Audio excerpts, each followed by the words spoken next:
Dernière nouvelle 24 heures. Les échauffourées se poursuivent ce samedi 14 avril sur la ZAD de Notre-Dame-des-Landes.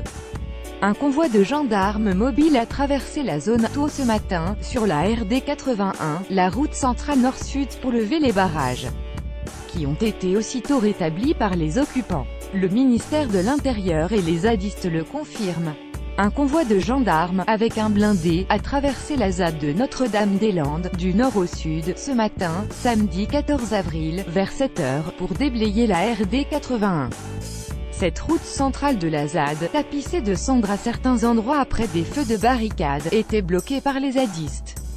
Elle l'est de nouveau. Tout de suite après le passage des militaires, les occupants en lutte ont érigé au moins 3 barrières au travers de la route. Des barricades faites de branchages, de pneus et même d'une carcasse de voiture. Les zadistes ont de nouveau érigé plusieurs barricades au travers de la route.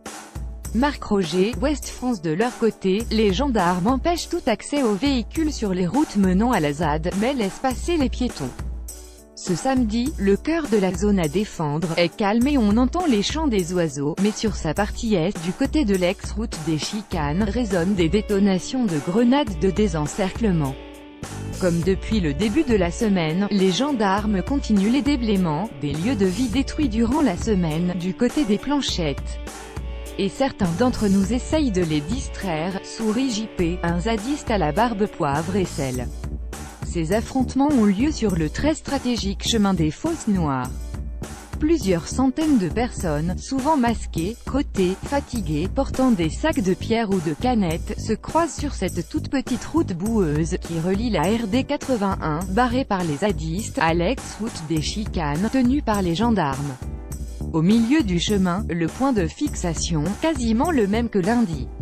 ZAD. Situation toujours tendue, sur le chemin des Fosses Noires, zone de confrontation entre zadistes et gendarmes mobiles, depuis lundi.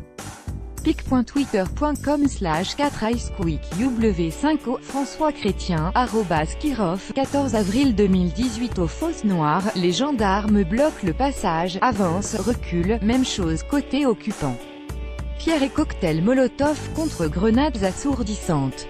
Une sorte de ballet violent et dangereux, fort bien organisé de part et d'autre, avec rotation des troupes, cantines, soins médicaux. Une porte-parole de la ZAD évoque une trentaine de personnes blessées, dont une a dû être évacuée vers un hôpital. En début d'après-midi, certains zadistes quittaient les Fosses Noires, prêts à rejoindre la manifestation de 16h30 à Nantes. D'autres prenaient le relais, pour garder la maison, au cas où, mais depuis hier, vendredi 13 avril, aucune évacuation de cabanes et autres lieux d'occupation n'est prévue. L'État ayant annoncé la suspension de ces actions, 29 lieux occupés ont été évacués par les gendarmes mobiles depuis le début de la semaine.